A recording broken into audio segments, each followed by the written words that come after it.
Aspirants. तो finally APPSC का 2024 का पेपर हो चुका है। तो आज हम लोग पेपर का एक वीडियो सॉल्यूशन बना रहे हैं, उसका एक बेसिक एनालिसिस बना रहे हैं। इसका एक डिटेल्ड एनालिसिस भी आपको प्रोवाइड किया जाएगा, लेकिन उससे पहले एक शॉर्ट ब्रीफ में मैं आपको सारे आंसर्स जो भी आपके जो क्वेश्चन है उसके गो थ्रू करा देता हूँ। देखिए, पेपर की बात करें तो paper moderate to tough category में हम उसको रख सकते हैं। क्वेश्चंस के लेवल अच्छे थे, बट क्वेश्चन डूएबल थे। आपका जो ज्योग्राफी और कुछ साइंस टेक वाला जो पोर्शन है उसके कुछ क्वेश्चन टफ थे। अगर उसको हटा दें तो बाकी उसके अलावा बाकी सारे जो सब्जेक्ट्स हैं जैसे हिस्ट्री हो गया, पॉलिटी हो गया, तो उसके क्वेश्चंस में आपके इतने टफनेस नहीं थी, वो इजीली आपसे अटेम्प्ट हो सकते थे। ठीक है, तो एक एक करके सारे क्वेश्चन देखते हैं। बाकी सब्जेक्ट वाइज भी हम इसका एनालिसिस करेंगे, सारी डिटेल एनालिसिस बनाएंगे कि किस सब्जेक्ट से कितने क्वेश्चन आपके एग्जामिनेशन में देखने को मिले। तो चलिए सबसे पहले शुरू करते हैं सर क्वेश्चन नंबर 1 से। क्वेश्चन नंबर 1 है, international day for the preservation of ozone layer is observed on. देखिए, ये जो क्वेश्चन है ये करंट अफेयर्स बेस्ड क्वेश्चन है। करंट अफेयर्स बेस्ड, या कह लीजिए आप जो डेज एंड डेट्स वाला जो पार्ट है आपका, ठीक है, डेज एंड डेट्स के क्वेश्चन आपके एग्जाम में आते रहते हैं, उस पे बेस्ड ये क्वेश्चन है। तो इंटरनेशनल डे आपका किस दिन होता है? Correct answer is D. Next question number 2, when did the constituent assembly enacted and adopted the constitution of India. देखिए, ये क्वेश्चन बहुत ही बेसिक क्वेश्चन है, पॉलिटी में मैंने इसको कई बार चीख के पढ़ाया है। तो इसका आंसर क्या है सर? 26 नवंबर 1949। इस दिन हम लोग आपका कॉन्स्टिट्यूशन डे भी सेलिब्रेट करते हैं। नेक्स्ट क्वेश्चन है sir question number 3, which of the following provisions is not. देखिए, जहां पर नॉट आ जाए वहां ज्यादा ध्यान देना है कि यानी जो इनकरेक्ट है उसे हटाना है ना। Not covered under special provision, मतलब आर्टिकल 371A के कुछ प्रोविजंस दिए गए हैं, तो बताना इनमें से कौन सा वो प्रोविजन नहीं होगा। तो देखिए, ये क्वेश्चन अगर आपको नहीं भी आता है तो भी आप थोड़ा सा इंटेलिजेंट गैसिंग करके कर सकते हैं। जैसे इसमें ऑप्शन सी को अगर आप देखोगे, border management with the neighbouring states, ठीक है, तो ऑब्वियसली बात है जब बॉर्डर मैनेजमेंट की बात आती है तो स्टेट गवर्नमेंट को रोल प्ले करना पड़ता है। तो यहाँ पर वो जो ऑटोनॉमी वाली चीज़ है वो उतना फिट नहीं बैठती है compare to ownership and transfer of land, customary law, religious practices. इसको आप थोड़ा सा भी अगर आइडिया लगाओगे कि जनरली किन किन चीज़ों की ऑटोनॉमी दी जाती है, तो आप स्मूथली कह पाओगे कि ये सी ऑप्शन नहीं होगा, बाकी सब इसके पार्ट रहेंगे। नेक्स्ट क्वेश्चन नंबर 4 की अगर हम बात करें, which of the following is not listed in the 12th schedule of the constitution of India. अब इसमें सर कोई कहेगा कि सर ये क्या है, मतलब इसमें क्या अब हमें सारे शेड्यूल्स याद करने पड़ेंगे, शेड्यूल्स के अंदर क्या क्या लिखा है वो सब याद करना पड़ेगा? नहीं सर, ये क्वेश्चन आपसे ये नहीं चाह रहा है कि आप शेड्यूल्स याद करो, ये आपकी थोड़ी सी एप्टीट्यूड एनालिसिस करवा रहा है। ठीक है, जैसे 12th शेड्यूल किससे रिलेटेड है? 12th शेड्यूल में म्यूनिसिपैलिटीज़ का काम है, ठीक है, म्यूनिसिपैलिटीज़ का। अब इनमें से आपको क्या लगता है कि म्यूनिसिपैलिटी का कौन सा काम नहीं होगा? तो ऑप्शन डी अगर आप देखोगे, जो ड्रग्स एंड नारकोटिक्स, इसके लिए सर हमारे पास नारकोटिक्स कंट्रोल ब्यूरो एनसीबी है सर, तो इसमें म्यूनिसिपैलिटी क्या करेगा? ठीक है, तो ऑब्वियसली बात है इसमें से 12th शेड्यूल में कौन सा नहीं होगा, तो that will B D. Next आते हैं सर क्वेश्चन नंबर 5 पे, विच of the following was not initiated by MK Gandhi. Harijan, young India, the Indian opinion. देखिए, इसमें इस जो आपका जर्नल्स हैं, किसने कौन सा जर्नल लिखा, इस पे क्वेश्चन आते रहते हैं, स्पेशली जो गांधी जी ने लिखे उस पे। ठीक है, तो इसमें बंगाल गैजेट छोड़ के बाकी सब गांधी जी के हैं, तो correct answer is B. Question number 6 की सर अगर हम बात करें, arrange the following classical languages chronologically as per the year of their classical status. तो देखिए, क्रोनोलॉजिकली अगर हम बात करें तो सबसे अगर संस्कृत की बात करें तो संस्कृत को स्टेटस मिला था 2005 में। कन्नड़ की बात करें तो 2008 में। तमिल की बात करें तो इट वाज 2004। ठीक है, और अगर हम लोग मलयालम की बात करें तो 2013 में क्लासिकल स्टेटस मिला था। तो सबसे पहले किसको मिला है सर? तमिल। अब तमिल के लिए कौन सा ऑप्शन होगा? 3। तो यहाँ पर 3 है, यहाँ पर 3 है, तो यानी सर ए ऑप्शन नहीं हो सकता, डी नहीं हो सकता, इनको तो सीधा सीधा हटा दो। अब 3 के बाद 1 दोनों में आ रहा है। 1 क्या है? संस्कृत, यानी तमिल के बाद संस्कृत ही आई है, बिल्कुल सही बात। उसके बाद क्या है सर? आपका कन्नड़, ठीक है, 2008 में। तो जहां 2 ऑप्शन दिखे, 3 1 के बाद जहां 2 दिखे, बी में दिख रहा है, तो B will be the correct answer. ठीक है, नेक्स्ट आ जाओ सर क्वेश्चन नंबर 7 पे, the term black coat syndrome. देखिए, ये जो ब्लैक कोट सिंड्रोम है ये करंट अफेयर्स बेस का क्वेश्चन है, अभी हमारे प्रेसिडेंट ने इसकी बात की थी। ब्लैक कोट सिंड्रोम से उनका मतलब था कि आपका जो लॉयर्स हैं, ठीक है, या जुडिशरी है, उससे लोगों को डर लगता है कि भाई कोर्ट में जाएंगे, केस लंबा खिंचेगा, तो उसको बाहर ही रिजॉल्व कर लेते हैं या नहीं जाते हैं, ठीक है। तो ये क्या है, एक तरीके की एंजाइटी है, स्ट्रेस है। तो it is among ordinary citizens due to culture of adjournments in courts, मतलब तारीख पे तारीख जो दी जा रही है कोर्ट में, तो उससे लोगों को डर लगता है, उन्हें लगता है कि केस एक बार चला गया कोर्ट में तो वो चलता रहेगा, तो उसको अवॉइड करने की कोशिश करते हैं। तो इसी को हम नाम दिया गया है टर्म ब्लैक कोट सिंड्रोम। तो correct answer is A. Question number 8 पे आ जाइए। अगरतला अखौरा रेल लिंक से रिलेटेड सवाल है, ये अभी 2023 में इनॉग्रेट हुई, ठीक है। तो ये आपका करंट अफेयर बेस्ड क्वेश्चन है, ठीक है। अब चूंकि 2023 में इनॉग्रेट हुई, तो इसमें लिखा है इनॉग्रेटेड इन 2017, तो ये ऑप्शन हो गया गलत। तो ऐसे स्टेटमेंट जहां पर 2 ऑप्शन है उनको हटा दो, यानी सी चला जाएगा, डी चला जाएगा, तो ए या बी में से कोई एक होगा। अब देखो ए या बी दोनों में फर्स्ट स्टेटमेंट करेक्ट है, ठीक है, दोनों में फर्स्ट है, यानी फर्स्ट स्टेटमेंट तो करेक्ट होगा ही होगा। अब डिसाइड किस पे हो रहा है, थर्ड पे, फोर्थ का कोई रोल ही नहीं है सर, ठीक है। The project will promote tourism, trade and people to people exchanges, बिल्कुल सही बात है। तो करेक्ट आंसर विल बी 1 और 3। तो अगर इस तरह से एलिमिनेशन टेक्निक से आप क्वेश्चंस को करेंगे तो हो सकता है कुछ कुछ स्टेटमेंट से आपको डील ही ना करना पड़े, ठीक है। चलिए नेक्स्ट क्वेश्चन पे आते हैं। Question number 9, who was the chairman of the high level committee on simultaneous elections, one nation one election के लिए जो कमेटी बनी थी। ये तो सर मैंने चीख चीख के करंट अफेयर्स में बताया था कि correct answer is our former prime president Ramnath Kovind. Question number 10 पे आते हैं सर। क्वेश्चन नंबर 10 कह रहा है arrange the countries chronologically as per their rank in human development index 2024। तो ह्यूमन डेवलपमेंट इंडेक्स 2024 के अकॉर्डिंगली क्या करना है, इन कंट्रीज़ को क्रोनोलॉजिकली अरेंज करना है। India, Sri Lanka, China, Bangladesh and Bhutan. देखिए ऑब्वियसली बात है, देख के आइडिया लग रहा होगा कि सर सबसे बढ़िया जो रैंक होगी वो किसकी होगी, सबसे अच्छी रैंक होगी चाइना की, ठीक है। तो ऑब्वियसली बात है, अगर रैंक्स को क्रोनोलॉजिकली अरेंज करेंगे तो सबसे पहले कौन आएगा, चाइना आएगा। क्रोनोलॉजी में बढ़ना चाहिए ना, तो जो जितना बढ़िया होगा उसकी रैंक की वैल्यू उतनी ही कम होगी। तो सबसे पहले क्या आना चाहिए, चाइना आना चाहिए। अगर आप इंटेलिजेंट गैसिंग से कर रहे हो तो चाइना आना चाहिए। तो ए ऑप्शन नहीं हो सकता, डी नहीं हो सकता, बी और सी में से कोई एक होगा, ठीक है। तो इस तरह से आप 2 ऑप्शन एटलीस्ट एलिमिनेट कर पा रहे हो। अगर 2 भी कर पा रहे हो तो भी आप उसमें एक बार तुक्का लगा सकते हो, क्योंकि फिर आपके क्वेश्चन सही होने की प्रोबेबिलिटी कितनी है, 50%, ठीक है। अब इसमें देख लेते हैं सर किस कंट्री की कितनी रैंक है। तो अगर हम देखें सर इंडिया की, तो इंडिया की रैंक है सर आपका 134। और अगर हम बात करें सर श्रीलंका की है 75। चाइना की अगर सर हम बात करें तो चाइना की रैंक है 75, श्रीलंका की 78। अगर हम बांग्लादेश की बात करें तो इट इज़ 129, और अगर हम भूटान की बात करें तो इट इज़ 125। तो अब आप खुद देख सकते हो सर क्रोनोलॉजिकली पहले सबसे आएगा चाइना 3, ठीक है, तो 3 आएगा। 3 के बाद कौन सा आएगा सर, 2 आएगा कि 1 आएगा। ऑब्वियसली बात है इंडिया सबसे लास्ट में आएगा, तो इंडिया सबसे लास्ट में आएगा और 2 वाला श्रीलंका पहले आएगा, ठीक है। तो correct answer will be B, ठीक है। चलिए सर आगे बढ़ते हैं। क्वेश्चन नंबर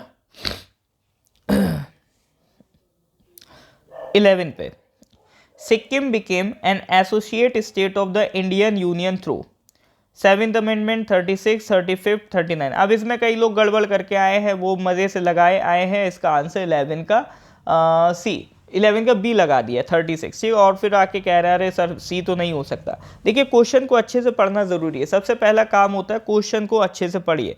तो क्वेश्चन को अगर आप अच्छे से पढ़ोगे तो उसमें क्लियरली लिखा है Sikkim became an associate state. State की बात नहीं कर रहा, एसोसिएट स्टेट। देखिए सिक्किम पहले हमारा प्रोटेक्टोरेट था, तो सबसे पहले उसको एसोसिएट स्टेट बनाया गया। एसोसिएट स्टेट मतलब उसका प्रोटेक्टोरेट का स्टेटस खत्म किया गया है, तो दैट वाज 35th अमेंडमेंट। उसके बाद जब उसे स्टेट बनाया गया है तो वो था 36th अमेंडमेंट, ठीक है। तो ये कंफ्यूज करने के लिए आपको क्वेश्चन डाला गया था, कई लोग इसमें बह गए होंगे, ठीक है। तो 11 का correct answer is C. Question number 12 पे आते हैं sir. Which of the following is not a report published by World Economic Forum। देखिए वर्ल्ड इकोनॉमिक फोरम या जितनी भी बड़ी बड़ी ऑर्गेनाइजेशन है उनकी जो रिपोर्ट है वो आपके एग्जाम के लिए इंपॉर्टेंट होती ही है। तो जैसे ह्यूमन डेवलपमेंट इंडेक्स है, ये सर हम लोग अच्छे से पढ़ते हैं। ये रिपोर्ट आपका कौन रिलीज करता है? UNDP. It is published by UNDP. तो जब इसे यूएनडीपी रिलीज कर रहा है तो वर्ल्ड इकोनॉमिक फोरम तो नहीं कर रहा होगा, तो correct answer will B D. बाकी जो तीनों रिपोर्ट हैं, ये तीनों रिपोर्ट कौन पब्लिश करता है? World economic forum. चलिए सर नेक्स्ट आते हैं अगले क्वेश्चन की तरफ, क्वेश्चन नंबर 13। ठीक है, क्वेश्चन नंबर 13 की तरफ आते हैं। What was the theme of the world environment day? Current affairs का क्वेश्चन है सर। तो 13 का correct answer is the land restoration, desertification and drought resilience. Question number 14 थोड़ा सा अजीब था कि सर यूएसए के प्रेसिडेंट्स की क्रोनोलॉजी उसने पूछ ली। तो इसमें अगर आप देखोगे तो नाम से आइडिया लगा लो, रोनाल्ड रेगन सबसे पुराना है। नहीं भी आइडिया लग रहा तो ऑप्शन से आइडिया लगा लो। सब में क्रोनोलॉजिकली देखोगे तो 1 पहले आ रहा है। ठीक है, और इनमें जो सबसे लेटेस्ट है तो it is George W Bush. क्योंकि अगर आप अपने टाइम पीरियड में भी देख लो तो आप बिल क्लिंटन का एरा नहीं देखा होगा। ठीक है, आपने शायद एच डब्ल्यू बुश का नहीं देखा होगा, लेकिन जॉर्ज डब्ल्यू बुश का याद होगा, ओबामा से पहले इनका रूल था। ठीक है, तो सबसे इनमें latest is George W Bush. तो 4 वाला लास्ट में होना चाहिए, तो ये दोनों हटा दो। अब 4 वाला लास्ट में, 1 वाला पहले, तो 2 और 3 में डिसाइड करना है कि बिल क्लिंटन पहले थे कि जॉर्ज एच डब्ल्यू बुश पहले थे। तो क्रोनोलॉजिकली साइड जाओगे तो जॉर्ज एच डब्ल्यू बुश फिर बिल क्लिंटन। ठीक है, तो इसका करेक्ट आंसर इज डी। बाकी अगर मैं आपको बताऊं कि कौन कौन सा टेन्योर था किस किस प्रेसिडेंट का, तो वो भी एक बार आप देख लो। रोनाल्ड रेगन का जो टेन्योर था दैट वाज फ्रॉम 1981 से 1989। ठीक है, फिर इसमें से जो बिल क्लिंटन है, बिल क्लिंटन का टेन्योर था 1993 से लेकर 2001। ठीक है, और एच डब्ल्यू बुश का था 1989 से लेकर 1993। इसीलिए रोनाल्ड रेगन के बाद एच डब्ल्यू बुश फिर बिल क्लिंटन। और जो आपका डब्ल्यू बुश है, जॉर्ज वॉकर बुश, ठीक है, उसका जो टेन्योर है वो है 2001 से, इनका टेन्योर था 2009 तक। ठीक है, तो क्रोनोलॉजिकली हिसाब से अगर आप देखोगे तो 14 का correct answer is D. Question number 15, which of the who among the following was not a part of Lal Bal Pal? देखिए लाल बाल पाल में लाल जो है वो है लाला लाजपत राय, बाल है बिपिन चंद्र पाल, और सॉरी बाल गंगाधर तिलक, और पाल हैं बिपिन चंद्र पाल। तो इसमें जो कौन बचा? लाला हरदयाल, वो लाल बाल पाल का हिस्सा नहीं है। तो ये लाल बाल पाल, ये जो 3 लोग थे, ये फेमस हुए थे ड्यूरिंग द स्वदेशी movement in 1905। Question number 16, books and author के पे बेस्ड क्वेश्चन है। 4 बुक्स दिए, उनके ऑथर के नाम दिए, उसको मैच करना है। तो ये जो on the origin of species है, इसके जो ऑथर है इट इज चार्ल्स डार्विन। ठीक है, तो इसके ऑथर हो गए आपका चार्ल्स डार्विन। तो 1 का 3, तो जहाँ जहाँ 1 का 3 दिखे, इसमें दिख रहा है, इसमें दिख रहा है, तो यानी ये हटा दो, ये हटा दो। अब 1 का अगर 3 है तो 2 का देखो, evidence as to man's place in nature, तो ये है सर हक्सली की किताब। ठीक है, तो 2 का 1 होना चाहिए, तो correct answer will be A. The famous physician during Buddha's time was, it was Jivaka. ठीक है, करेक्ट आंसर इज 17 का जीवका। तो ये एंशियंट हिस्ट्री का अच्छा सवाल है। ठीक है, तो जो जीविका थे वो बुद्धा के पर्सनल फिजिशियन थे और किंग बिंबिसारा के भी कोर्ट में वो थे। To which period of Indian history did Aryabhata and Varaha Mihira and mathematician मतलब साइंटिस्ट और मैथमेटिशियन बिलोंग? ठीक है, तो इट वाज गुप्ता पीरियड। ठीक है, 18 का आंसर इज डी। 19 पे आते हैं sir, who was the author of the book तारीख फिरोजशाही? अब देखो इसमें जो इस बार का पेपर है काफ़ी बैलेंस है, हर तरह के क्वेश्चंस कवर किए गए हैं। मिडिवल, ऐसा भी नहीं कि मिडिवल को पूरी तरह से छोड़ दिया गया हो। 2 क्वेश्चन मिडिवल की हिस्ट्री के हैं और दोनों ही दिल्ली सल्तनत से रिलेटेड हैं। ठीक है, तो तारीख फिरोजशाही जो फिरोज शाह तुगलक था उसकी बायोग्राफी थी, it was written by Ziauddin Barani. इक्ता सिस्टम कौन लेके आया? शमशुद्दीन इल्तुतमिश। ठीक है, फिर हाँ ये तीसरा क्वेश्चन भी आपका ये क्या कहते हैं दिल्ली मतलब मिडिवल का ही है, बट इसमें दिल्ली सल्तनत के अलावा भी कुछ ऐड है। जैसे हुमायूं नामा, ये तो बहुत फेमस है, हुमायूं नामा गुलबदन बेगम ने लिखा है। जनरली ये 4 में से 2 तो हमें पता होते हैं कि Humayun Nama was written by Gulbadan Begum और Ain Akbari was written by Abul Fazal. ठीक है, तो अगर इतना भी आप याद रख के चल रहे हैं सर तो इजीली आप 21 का आंसर लगा सकते हैं। कैसे लगा सकते हैं? 1 का क्या है सर? 2 है। ठीक है, तो 1 का 2 है तो यानी ए ऑप्शन नहीं हो सकता, सी नहीं हो सकता। अब 3 का देखिए सर, 1 या 3। अब 3 का है 1, 3 का 1 किस में दिख रहा है, बी में, तो 21 का correct answer will be B. Next आते हैं सर क्वेश्चन नंबर 22 पे। Who was the founder of the secret society Abhinav Bharat. अब ये थोड़ा सा इसमें सर एग्जामिनर ने मौज लेने की कोशिश की है, क्योंकि अभिनव भारत सोसाइटी में जनरली हम लोग जो नाम जानते हैं वो वीडी सावरकर का जानते हैं, विनायक दामोदर दास सावरकर। अब तो कई लोगों को विनायक दामोदर दास सावरकर नाम नहीं दिखा होगा, तो उन्हें दामोदर दिख गया होगा, तो वो बी लगाए आए होंगे, ये कुछ गड़बड़ किए होंगे, बाकी ने छोड़ दिया होगा कि सवाल गलत है। नहीं सर, ऐसा नहीं है। ये जो ऑर्गेनाइजेशन थी ये दो भाइयों ने बनाई थी, ये दोनों ही सावरकर ब्रदर्स थे। आपका एक वीडी सावरकर थे, तो दूसरे थे आपका गणेश सावरकर। ठीक है, तो 22 का करेक्ट आंसर क्या हो जाएगा, A. Next question number 23। Who was mainly responsible for introducing the ryotwari system in Madras. ठीक है, तो ये मॉडर्न हिस्ट्री का अच्छा सवाल है। तो ये रियोतवारी सिस्टम कौन लेके आया, इट वाज मुनरो। ठीक है, नेक्स्ट क्वेश्चन नंबर 24। ये भी सर आपका मॉडर्न हिस्ट्री का सवाल है। क्वेश्चन नंबर आपका 24, it is related to Whitley commission. ठीक है, व्हाइटली कमीशन लाया गया था आपका जो 1929 में, जो इंडस्ट्रीज़ हैं, इंडस्ट्रीज़ में जो लेबर्स हैं उनकी वर्किंग कंडीशंस को देखने के लिए, इन्वेस्टिगेट करने के लिए कमीशन लाया गया था। तो इसका करेक्ट आंसर हो जाएगा सी। क्वेश्चन नंबर 25 ये अरुणाचल से रिलेटेड है। पहला statement, Arunachal is the second largest among the north eastern states of India. नहीं sir, it is the largest, तो ये फर्स्ट तो स्टेटमेंट नहीं हो सकता, तो ये चला गया, ये चला गया।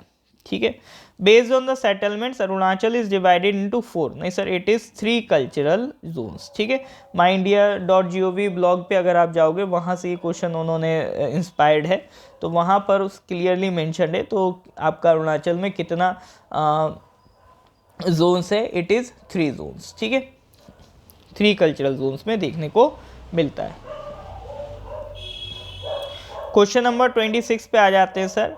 इंटरनेशनल बाउंड्रीज को इनकी कंट्रीज से मैच करना। जैसे रेड क्लिफ है, तो red Cliff is between India and Pakistan, तो 1 वाला तो ठीक है, सेकंड वाला नहीं है सर, क्योंकि डुरांड लाइन जो है, Durand line is in between India and ये पाकिस्तान अफगानिस्तान के बीच मेनली लाइन है। McMahon is in between India and China. ठीक है, तो 2 और 3 मैच नहीं है, बाकी 1 वाला मैच है। तो इसका करेक्ट आंसर क्या हो जाएगा सर, 26 का 1। ठीक है, नेक्स्ट क्वेश्चन पे आते हैं सर आपका।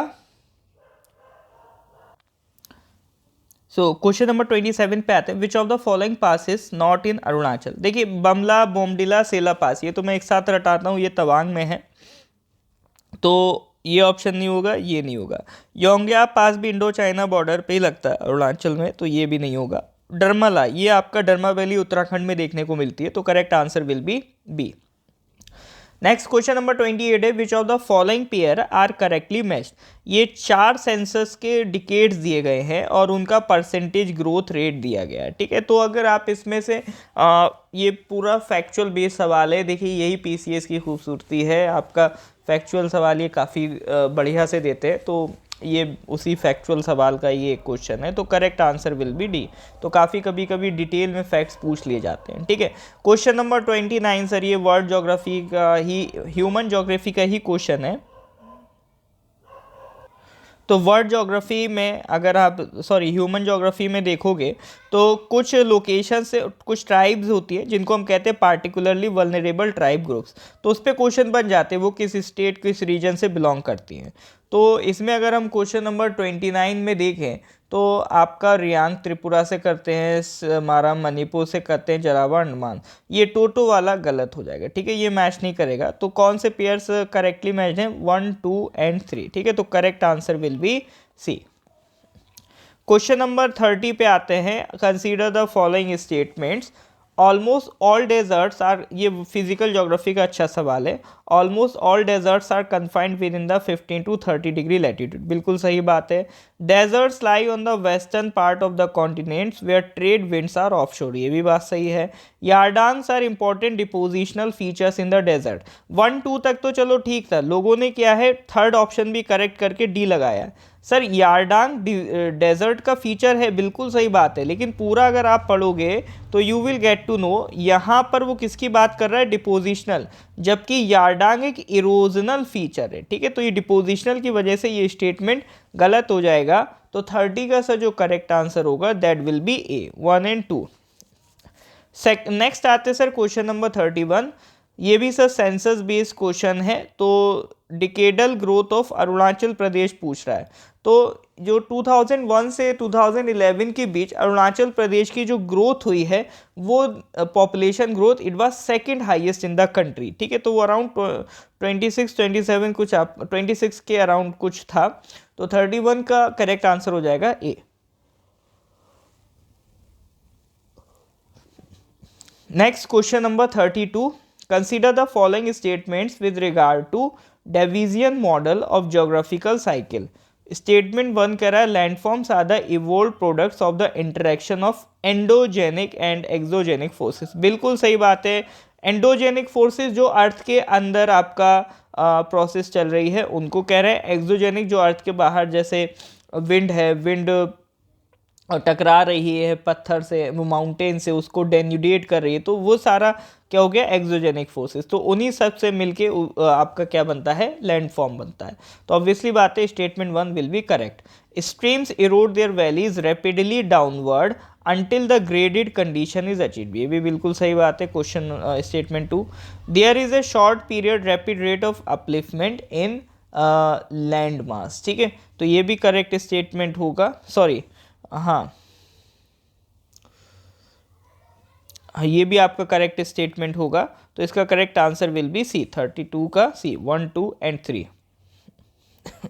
नेक्स्ट आते हैं सर क्वेश्चन नंबर 33, इसमें साइक्लोन्स के नेम दिए हैं और किस रीजन में वो बिलोंग करते हैं वो दिया है, ठीक है। तो ये तो हम लोग याद करते ही हैं सर, ये तो सबसे बेसिक्स पार्ट होता है ये कि भाई ये याद करो कि कौन सा साइक्लोन कहाँ किस रीजन में क्या नाम दिया जाता है। तो विली विली सर ऑस्ट्रेलिया का है, ये बिल्कुल सही बात है। तो अगर ऑप्शन 4 आपको सही दिख रहा है तो ए एलिमिनेट कर दो, ठीक है। फिर आपका जो टाइफून है, ये वर्ड आपका फिलीपींस और जो south east Asian country side अगर आप देखोगे तो चाइना सी साइड जो भी कंट्रीज़ है वहाँ देखने को मिलेगा। तो ये 1 वाला भी ठीक है, 1 वाला अगर ठीक है तो ये ऑप्शन हटा दो, इन दोनों में से कोई एक होगा। अब इसमें देखो 2 दोनों में आ रहा है, तो यानी 2 वाला तो ठीक है। डिसाइड किससे होगा, 3 से। टॉर्नेडोज यूएसए में, बिल्कुल सही बात है। तो इसका 33 का करेक्ट आंसर क्या हो गया, डी, ठीक है। नेक्स्ट क्वेश्चन पे आते हैं sir, question number 34 national waterway से रिलेटेड है। नेशनल वाटरवे 1 बिल्कुल सही बात है, गंगा पे है। वाटरवे 2 ब्रह्मपुत्रा पे है।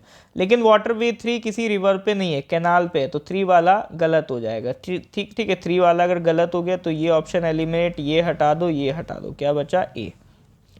Question number 35, which of the one of the following is the minor industrial regions of India. तो इन माइनर और मेजर 2 तरह के इंडस्ट्रियल रीजन्स होते हैं, इसमें से माइनर पूछ रहा है तो that will be Bilaspur Korba region. Question number 36, यहाँ पर कुछ आपका लोकल स्टॉर्म्स के नाम दिए गए हैं और रीजन पूछे हैं, ठीक है। तो इसमें अगर आप कंपेयर करोगे तो ये जो 3 वाला है, ठीक है, 36 का ये आपका 3 वाला, इसको छोड़ के बाकी सब आपका ठीक है। तो 1, 2 and 4 ओनली। 37 क्वेपन्स क्लासिफिकेशन के हिसाब से नॉर्थ ईस्ट रीजन का जो आपका क्लाइमेटिक कंडीशन है, तो 37 का that will B D. Union cabinet has recently approved the development of national maritime heritage complex in which of the following states. अब ये देखो सर, आपका ये करंट अफेयर्स का सवाल है, ठीक है। तो करंट अफेयर्स का क्वेश्चन है, तो ये हमने करंट अफेयर्स की क्लास में किया हुआ है कि आपका जो इंडस वैली सिविलाइजेशन है उसकी साइट्स, उसकी एक साइट पर ये कॉम्प्लेक्स बन रहा है, तो वो साइट है लोथल, और लोथल इन गुजरात। तो इसका correct answer will B T. Question number 35, 4 lake दिए हैं और वो पूछ रहा है, ये वैसे रामसर साइट्स के लेक हैं, कहाँ पर है। तो लोकतक लेक तो सर बहुत फेमस है सर, मणिपुर का, ठीक है, कोई हम जानते हो ना जानते हो, 4 का 3 तो जानते ही जानते हैं, और ये एग्जामिनर जानता है कि आप 4 का 3 जानते ही जानते हैं, इसलिए उसने 3 वाला सब में रखा है ताकि आप वो एलिमिनेशन वाली टेक्निक ना लगा पाओ। कोई बात नहीं, हम दीपोर बिल पकड़ लेते हैं। Deepor bill is in Assam, तो 1 का क्या हो जाएगा, 2 हो जाएगा। तो 1 का अगर 2 हो जाएगा तो कहानी खत्म। 39 का आंसर क्या बैठ गया, ए। नेक्स्ट आ जाओ सर क्वेश्चन नंबर 40 पर। According to which article of the constitution no person shall be persecuted and punish for the same offence more than 1। ये तो सर वही डबल जेओपार्डी वाला कंसेप्ट है कि डबल जेओपार्डी नहीं होना चाहिए, ये तो हमने पढ़ रखा है आर्टिकल 20। तो पॉलिटी के इसी तरह से लगभग आसान क्वेश्चन है। Next question number 41, which article of the constitution of India guarantees citizens right to freedom of conscious and free profession practice and propagation of religion. तो 41 का जो करेक्ट आंसर है it is article 26। Next question number 42 पे आते हैं sir. Question number 42, nature of regional aspirations और ये उनके स्टेट्स। देखिए सोशियो रिलीजियस आइडेंटिटी, जो रीजनल इम्बैलेंस, अगर आप देखोगे इसमें लिंग्विस्टिक आइडेंटिटी, ये आपका ये एस्पिरेशन कहाँ का है, ये तमिलनाडु का है। तो 42 में जो 2 है उसका क्या लगाओगे आप, 4 लगाओगे। तो अगर 42 का 4 लगाओगे तो ये ऑप्शन चला गया आपका, ये ऑप्शन चला गया, ठीक है। अब नेक्स्ट आता है सर आपका secessionist demands on tribal identity. तो ये आपको देखने को मिलेगा नागालैंड एंड मिजोरम में, ठीक है। तो 4 का क्या हो जाएगा, 1 हो जाएगा, ठीक है। तो 4 का 1, तो ये ऑप्शन भी एलिमिनेट हो गया। तो ये जो आपका क्वेश्चन 42 है, तो 42 का करेक्ट आंसर क्या हो गया, C. Next question, who had made a distinction between India as a fatherland and India as a holy land. तो ये थे V D. Savarkar. Who had form Dravidian movement in Tamil Nadu, it is Periyar, ठीक है। Shah commission was appointed in. अब देखिए वैसे तो ये पोस्ट इंडिपेंडेंट हिस्ट्री का सवाल कहलाएगा, बट और वो आपके सिलेबस में नहीं है, बट देखो सर जीके क्या है, जनरल अवेयरनेस है, तो कुछ भी पूछ सकते हैं जीएस के नाम पे, तो उसमें इतना नहीं कह सकते कि सिलेबस में है ये नहीं है। तो शाह कमीशन वैसे आपका जो इमरजेंसी है, इमरजेंसी कंडीशन को इन्वेस्टिगेट करने के लिए आया था कि इमरजेंसी में क्या क्या हुआ, उसकी इंक्वायरी के लिए बना था, ठीक है। तो इसका correct answer is 1977। Next question number 46, which of the following ideas did not form a part of the early phase of India's development policy। तो शुरू में सर हमने लिबरलाइजेशन नहीं किया था, बाकी सारा काम किया था। तो 46 का correct answer is B. Question number 47, which of the following is responsible for conducting elections for local bodies. तो सर इसका करेक्ट आंसर होगा स्टेट इलेक्शन कमीशन, क्योंकि आपका इलेक्शन कमीशन ऑफ इंडिया किसके लिए काम करता है sir, Lok Sabha, Rajya Sabha, state legislative assembly, legislative council, president, vice president के इलेक्शन के लिए। बाकी local bodies like panchayat, municipality के इलेक्शन स्टेट इलेक्शन कमिश्नर करवाता है। Kesavananda Bharati ruling came in the year. देखिए केशवानंदा भारती रूलिंग मैंने बताया था, कई बच्चों ने कहा था सर बेसिक स्ट्रक्चर डॉक्ट्रिन पढ़ा दो। मैंने कहा था देखो वैसे ये आपका मीन्स का टॉपिक है, इसमें अगर 2-3 बार से बस ध्यान रख लेना कि बेसिक स्ट्रक्चर डॉक्ट्रिन कौन से केस से आया, it was Kesavananda Bharati case, और ये कब का है, 1973। तो मैंने यही बताया था कि ये याद करके चले आना, इस पर सवाल बनता है, और देखो बन गया। तो 48 का correct answer is C. Question number 49, under whose chairmanship was a commission constituted to review the working of the Constitution of India? So it is answer C. Question number 50, which country's constitution is known as peace constitution? Question number 50, which country's constitution is known as peace constitution? देखिए ऐसा है कि piece constitution कहा जाता है Japanese constitution of 1947 को। तो correct answer will B, क्योंकि अगर आप जापानीज कॉन्स्टिट्यूशन को देखेंगे तो वो बेसिकली उनका एक आर्टिकल है जो नो वॉर क्लॉज रखता है, यानी वो लोग वॉर को प्रेफर नहीं करते हैं, ठीक है। तो इसीलिए जापानीज कॉन्स्टिट्यूशन को पीस कॉन्स्टिट्यूशन कहा जाता है। Question number 51, who amongst the following argued that reordering of Hinduism was not possible without liberal principles? ठीक है, तो ये स्टेटमेंट आपका था स्वामी विवेकानंद का। क्वेश्चन नंबर 52, DPSP से रिलेटेड है, citizens men's and women equally have the right to an adequate means of livelihood. तो देखिए इसका जो करेक्ट आंसर है इट इज़ बी 39A। अच्छा, एक होता है 39 कैपिटल ए, वो right to free legal aid है। हो सकता है किसी को लग रहा हो ये वाला ऑप्शन है इसीलिए ना लगाया हो, ये अलग है, ठीक है। ये right to free legal aid का है, वो अमेंडमेंट के बाद आया था। और ये जो है 39 सब क्लॉज ए, ठीक है।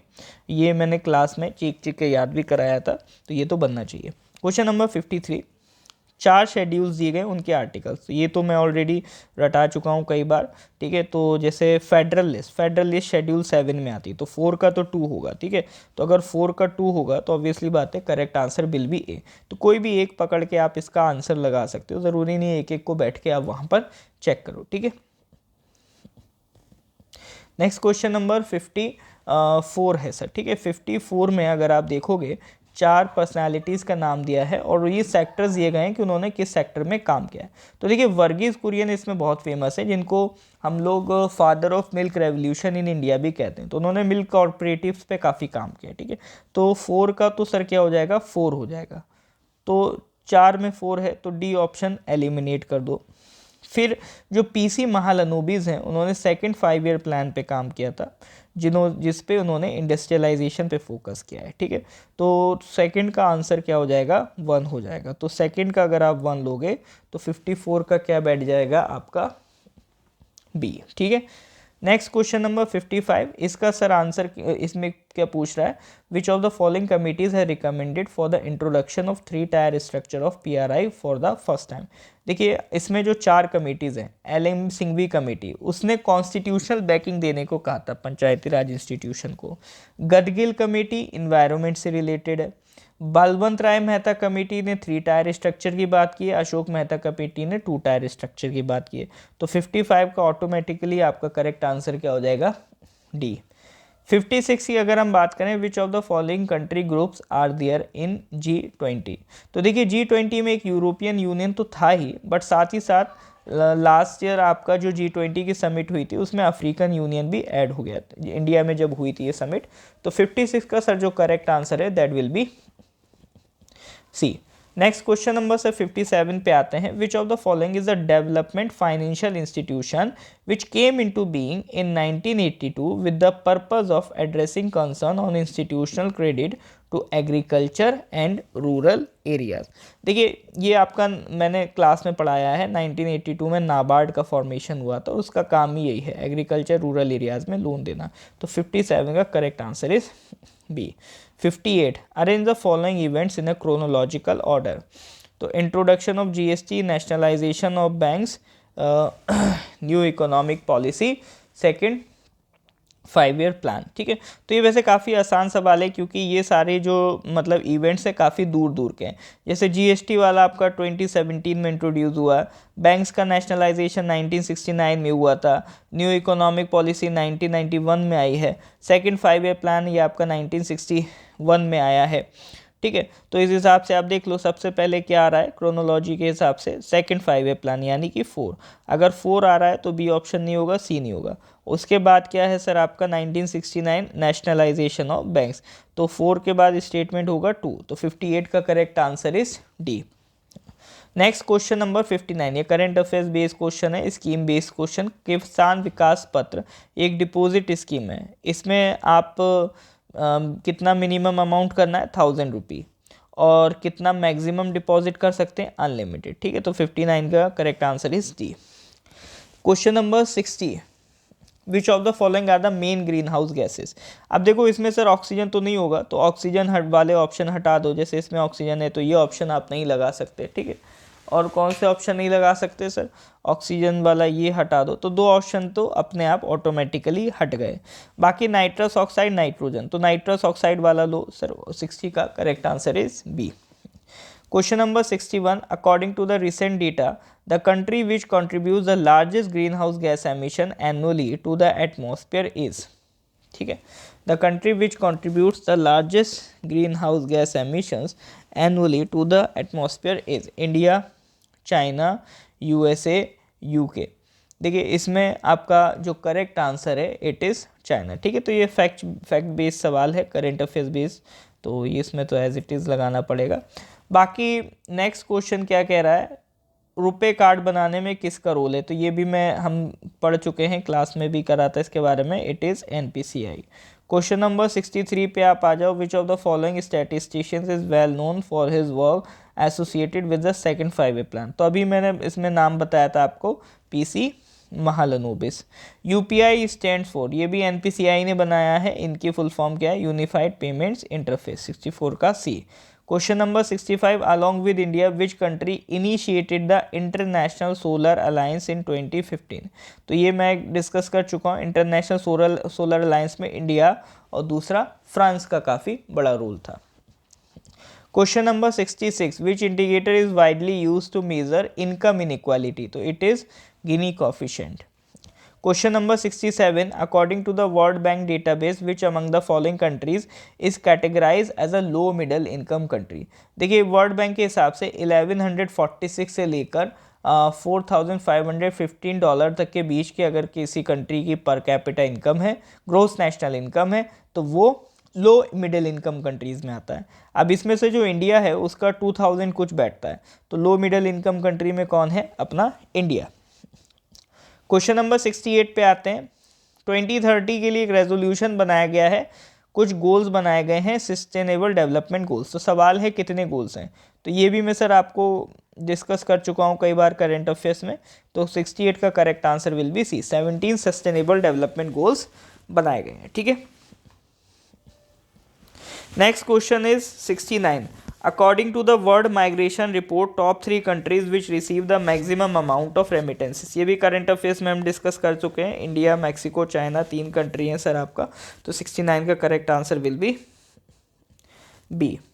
क्वेश्चन नंबर 17 इन्वायरमेंट का है, इसमें इकोसिस्टम के फंक्शन पूछ रहा है। तो देखो फोटोसिंथेसिस नहीं है, ट्रांसपिरेशन नहीं है, ठीक है, ये दोनों रहेंगे, तो 1 and 2 will be the correct answer. The features aerial roots salt tolerance viviparous reproduction, ये प्रोसेस किस में रहता है, मैंग्रोव फॉरेस्ट में रहता है। Which of the following crops can be regrown in the water passed areas, water passed मतलब dry areas जहाँ पे पानी की कमी हो, तो उसमें सर आपका ये राइस, शुगर केन, कॉटन नहीं लग पाएगा, तो correct answer will be sorghum. Question number 73, oxylophytes are a group of plants that can grow under, तो correct answer is acidic soil condition. इसीलिए इतना फेमस है क्योंकि ये एसिडिक सॉइल कंडीशन में भी ग्रो कर जाते हैं। ठीक है, तो that is a question number 73। Next question number sir आपका आता है 74, the most important strategy to conserve biodiversity along with the human life is. ठीक है, तो इसमें देखो अगर आपको कॉम्प्रिहेंसिव कंजर्वेशन करना होता है, जहाँ पर आपका लैंड, सी, वाटर हम सबको लेके चलते हैं, तो वो होता है आपका बायोस्फीयर रिजर्व, जहाँ पर वहाँ की वाइल्ड लाइफ के साथ साथ वहाँ पे जो रहने वाली ट्राइब्स हैं उनका भी हम कंजर्व करके चलते हैं, उनको भी प्रोटेक्शन इसमें इंक्लूडेड होती है। ठीक है, चलिए आगे बढ़ते हैं। Next question is 75, state bird of Arunachal Pradesh is. तो देखिए state bird of Arunachal Pradesh आपका क्या हो जाएगा, इट इज़ ब्यूसेरस बिकॉनिस। ठीक है, तो ये तो सर हम जानते हैं, ये तो सर मतलब बोनस वाला क्वेश्चन समझ लो कि आ जाए तो ये तो बन ही जाएगा। ठीक है, नेक्स्ट सर आपका नागोया प्रोटोकॉल है, ये किसका पार्ट है, जो कन्वेंशन ऑन बायोलॉजिकल डाइवर्सिटी है उसी का ही एक सप्लीमेंटल, ये आप कह सकते हो प्रोटोकॉल है, नागोया प्रोटोकॉल, जो बात करता है कि जो जेनेटिक रिसोर्सेज हैं उनको फेयर और इक्विटेबल बेसिस पे शेयर किया जा सके, सारी कंट्रीज़ में बराबर से वो जानकारी डिस्ट्रीब्यूट की जा सके, वो सारे रिसोर्सेज। ठीक है, तो 76 का correct answer will B A। Question number 77, ये तो सर पूछ रहा है कौन सी स्टेट में नेशनल पार्क नहीं है। तो मैंने कई बार अपना ऑनलाइन क्लास में नेशनल पार्क रटाए हैं, तो वहाँ अगर आप देखोगे मैंने केरला के भी पढ़ाए हैं, उत्तर प्रदेश के भी पढ़ाए हैं, गुजरात के भी पढ़ाए हैं, पंजाब के नहीं पढ़ाए हैं सर। किसी ने पूछा भी था सर कि किस स्टेट में नहीं है, तो ऑब्वियसली बात है सर करेक्ट आंसर क्या हो जाएगा इसमें, आपका correct answer will B D। 77 का करेक्ट आंसर हो जाएगा आपका डी। चलिए सर नेक्स्ट क्वेश्चन पे आते हैं, question number 78, the concept of biodiversity hotspot. तो बायोडाइवर्सिटी हॉटस्पॉट का जो कंसेप्ट है it is given by Norman Myers. तो 78 का जो करेक्ट आंसर है that will be. Biodiversity hotspot क्या है सर? मतलब ऐसे एरिया जहां पर एक वेरियस टाइप ऑफ स्पीशीज, अलग अलग तरह की स्पीशीज आपको देखने को मिले। जैसे अपने इंडिया में आप देख सकते हो वेस्टर्न घाट्स उसका एक एग्जाम्पल है। Question number 79, most potent green house gas की बात कर रहा है, तो इट इज सल्फर हेक्साफ्लोराइड। 79 का डी। मिशन लाइफ, ये प्रधानमंत्री Narendra Modi ji mission life introduce किए थे। ये क्या है? एक लाइफ स्टाइल का तरीका है कि मतलब हम अपना लाइफ स्टाइल ऐसा बना लें जो एनवायरनमेंट फ्रेंडली हो। ठीक है, तो ये उन्होंने किस कॉप मीटिंग में डिस्कस किया था? तो ये क्वेश्चन है, तो ये भी करंट अफेयर्स बेस्ड क्वेश्चन है। तो क्वेश्चन नंबर 80 का करेक्ट आंसर क्या हो जाएगा सर आपका? B. Question number 81, which ruler of Assam before the 4th century was involved in the Mahabharata war? तो it was Bhagadatta. Question number 82, Khasi language, जो मेघालय में गारो खासी जयंतिया ट्राइब्स उनकी जो लैंग्वेजेस हैं उसमें से जो खासी लैंग्वेज है वो किस कैटेगरी में आता है, किस लैंग्वेज फैमिली में आता है? तो ये आता है मोन खमेर, ऑस्ट्रो एशियाटिक। 82 का correct answer is C. The myth of Jamadagni son committing matricide. Matricide मतलब जब एक बच्चा अपनी माँ का मर्डर करता है तो उसको कहते हैं matricide. Is associated with which of the following places. Jamadagni एक स्पिरिचुअल पर्सन थे, उन्होंने अपने बेटे को ऑर्डर दिया था उनकी माँ को मार देने का, तो उससे रिलेटेड ये एक स्टोरी है।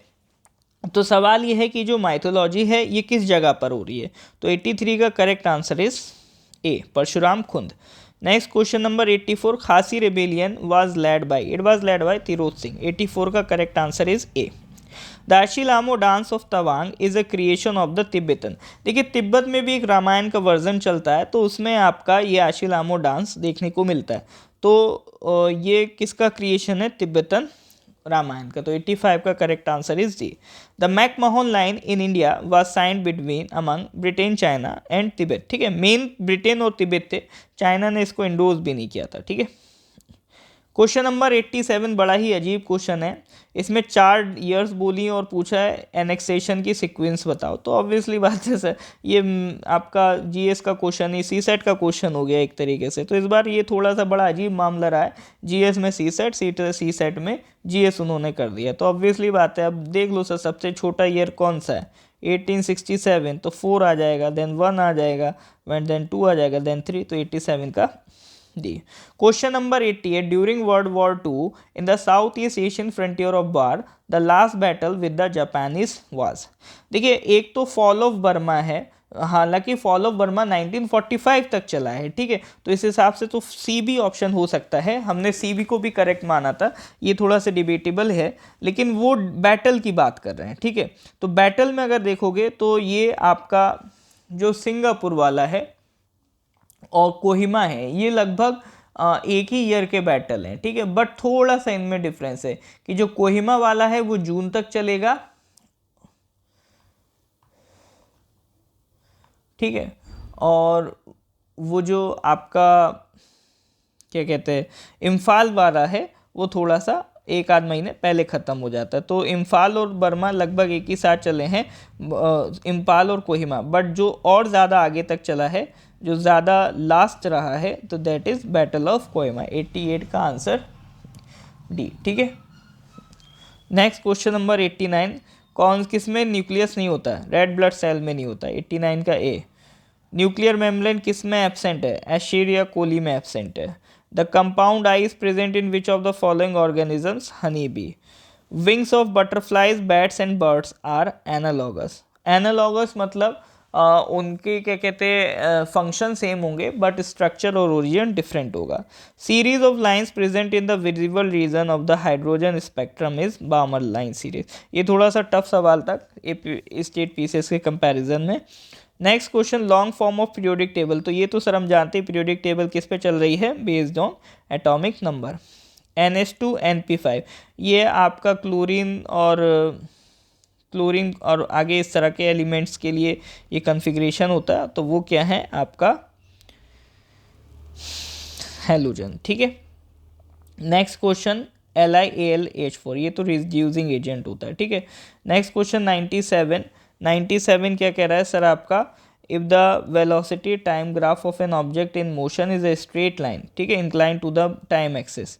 तो कुछ इस तरह का बोल रहा है ग्राफ है, वेलोसिटी टाइम ग्राफ। तो इसमें आप देख रहे हो विद टाइम वेलोसिटी बढ़ रही है बहुत बट ये कॉन्स्टेंटली बढ़ रही, कॉन्स्टेंट टाइम मतलब कांस्टेंट रेट से बढ़ रही है। तो अगर कांस्टेंट रेट से बढ़ रही है तो एक्सेलरेशन इज यूनिफॉर्म।